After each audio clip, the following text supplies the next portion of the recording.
Tabarouette, aujourd'hui, on a été efficace, mon chum, hein? Wow! Moi, je suis fier de nous. Puis là, Wow. je vais regarder la réponse d'Eliott, qui est venu faire un tour tantôt. Absolument. On a 9 Je vais la minutes. garder pour une autre vidéo, parce que là, on finit dans 5 minutes. J'aurai pas le temps de... Puis, de toute façon, ça serait trop... J'aurais dû peut-être le faire direct en partant, parce que là, avec tout le beau sujet qu'on vient de faire, ça viendrait comme mettre de la Cassé. peinture à l'huile sur de la peinture à l'eau. À ce point-là. Ça change pas grand-chose. Non, mais c'était une excellente question. Tu sais, il dit combien de vidéos ça prend pour monétiser notre chaîne YouTube? Ben, parlons-en. Moi, je trouve que c'est super bon, ça, comme sujet. Live, Combien de là? vidéos... Ben, why not? Combien de vidéos ça prend pour monétiser? Et est-ce que ça prend autant de vidéos que ça? Parce que je suis pas si certain que ça en prend tant, moi, pour monétiser.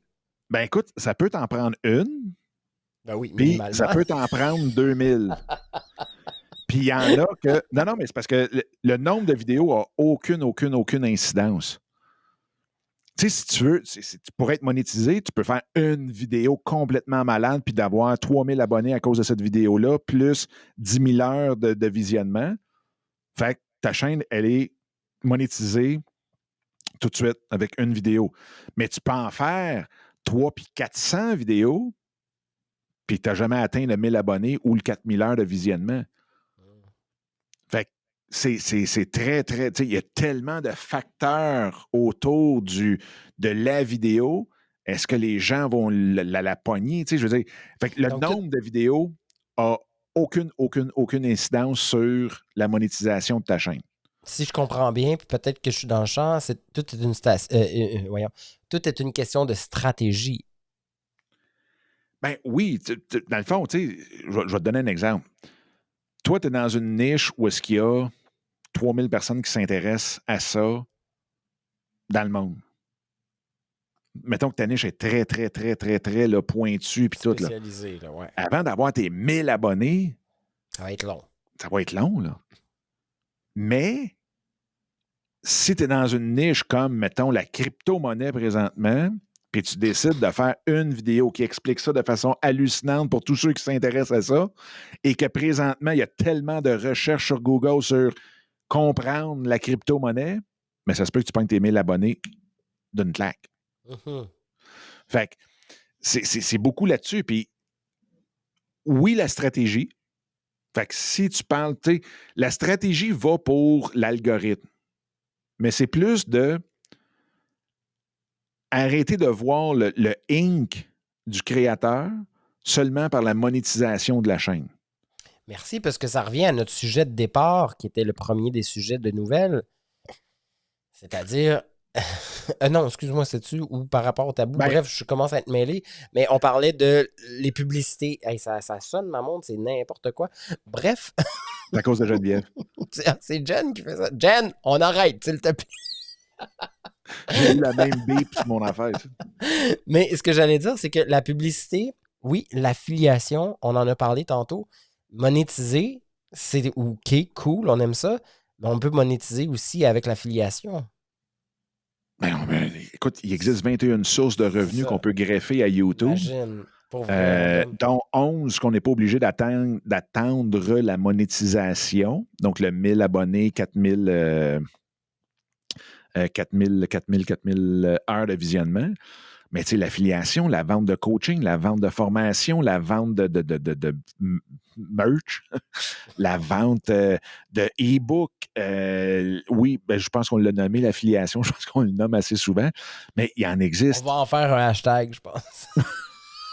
Mais tu sais, il en existe une panoplie de façons de le monétiser, partir votre membership en dehors de YouTube.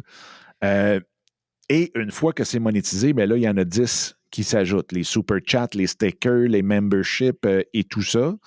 Donc ça, le partage de revenus, les publicités et tout. Donc là, à partir de là, oui, ta chaîne peut être monétisée, mais il faut faire attention. Tu sais, encore là, ça dépend du sujet. Si tu parles de crypto-monnaie, oui, le coût par 1000 impressions est énorme. Mais si tu...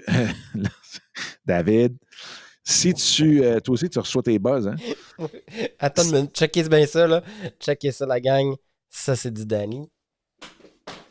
Je veux plus C'est l'entendre. bon. Je t'écœurais, je t'avoue. Téting, téting. Ça, c'est non. Ça, c'est non. Mais ça, tu vois, c'est... qu'est-ce qu'on disait là-dessus? Monétisation. Ben, la Affiliation. monétisation. Fait que, bref, tout ça pour dire que il Elliot. faut avoir une stratégie Inc. Oui. autour de sa création de contenu qui est autre que juste monétiser par la plateforme YouTube. directement. Sauf si, bien sûr, toi, la plateforme que tu utilises constamment comme Serge, c'est YouTube. T'sais, à partir du moment où tu te définis que par cette plateforme-là, ben let's go, là, vas-y vers ta monétisation de 4000 abonnés, crée, mais fais pas semblant de créer, crée quelque chose qui va t'amener à générer cette monétisation-là le plus rapidement possible, surtout si tu es juste centré là, à mon avis. Qu'est-ce que Oui, tu en penses? mais encore là, tu vois, il peut utiliser Sans juger, YouTube. là. Ben non. Il peut utiliser très bien YouTube pour vendre son produit qui est en dehors de la plateforme. Mhm. Tu sais, parce que la chose qu'il faut vraiment retenir là, dans la création de contenu, c'est oui, le nombre d'abonnés, c'est correct. Puis oui, il y a un jalon à atteindre de 1000 abonnés, 4000 heures de visionnement dans les 12 derniers mois, et ainsi de suite. Fait que ça, c'est parfait. Mais il y a toute une... comment je dirais ça? Et là, j'ai perdu mon idée. As-tu déjà eu un blanc de mémoire sur un stage? Hey, tellement. Hey, ça, là. Puis en plus, moi, à une époque, je dansais. Ah, Dominique, il ne reste pas grand temps, mais il faut que je te fasse ça. Je dansais à l'Agora de la danse, moi, à l'Université de Montréal, à l'UQAM, pour une universitaire qui nous avait comme engagé pour faire sa chorégraphie. Et est en plein examen. Ça fait 6 mois qu'on répète. 6 mois là, qu'on répète quasiment 6 fois par semaine. C'était n'importe quoi. Et soudainement, j'ai un blanc, Dominique, là, mais hallucinant des mouvements. Je ne m'en rappelle plus. J'ai fait n'importe quoi, man. C'était son examen. Quand on est sorti de scène, elle a fait t'es sérieux, man? C'est quoi ça? Qu'est-ce que t'as fait là? J'ai eu un blanc de chez blanc, mon gars, là. C'est jamais revenu. Trop de pression. Trop de pression mentale. Ben, Ouais. je m'en allais, là. Je m'en allais, puis la brume s'épaississait, là. C'était incroyable. Là, je voyais plus en avant du char. Wow! Mais ce que je voulais dire, Ah, c'est yes, que ça, je oui. t'ai ramené. Je suis fier de moi encore. Là. Ah Ça, oui. c'est... Ça, c'est la beauté d'avoir un collègue, un co-animateur hors pair. Yes, sir. Mais ce que je voulais dire, c'est que le plus important, avant même le fait d'avoir les 1000 abonnés ou des 10 000 abonnés ou 1 million d'abonnés, c'est d'aller chercher nos 1000 super fans. Nos 1000 personnes qui vont vraiment embarquer dans notre folie, qui vont embarquer dans la communauté qu'on veut créer, qui va vraiment participer dans cette communauté-là, qui va faire en sorte que, wow, tout le monde va avoir du fun. Et ça, c'est de loin le plus important avant même tout le reste. Absolument. Parce que c'est vraiment avec eux que tu peux bâtir ta business. Ben, ce sont les ambassadeurs. Ben, exactement. Ils vont les partager Fait pour que, toi. Tu sais. La stratégie que tu dois avoir, c'est comment développer ta communauté de 1000 abonnés, des fans, là, des super fans, des évangélistes, appelons-le, des ambassadeurs, tout ça. Et comment tu peux, dans le fond, toi, les remercier de ça. Parce que tu ne peux pas juste ça, c'est tirer... puissant, Dominique. Ouais, c'est vraiment de mettre en place la fameuse stratégie pour comment tu vas remercier tes fans. Ben, tes fans, pas des mais ta communauté. Comment tu vas remercier ta communauté d'être engagée, d'être là, d'être active? Ça, c'est la vraie stratégie que tu dois avoir en tant que créateur de contenu. Le reste va suivre. Mais. Hey, moi, je prends des notes. J'y avais déjà pensé, mais tu sais, quand c'est dit clair comme ça, là, comme de l'eau sur la roche ou de l'eau de roche, c'est. Wow! Ça, c'est toute une pépite, mon homme. Quelle belle astuce!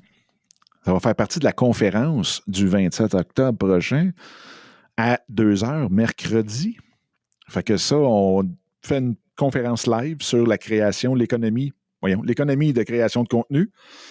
Puis, fait que tout le monde peut aller s'inscrire à youtubersinc.com/conférence.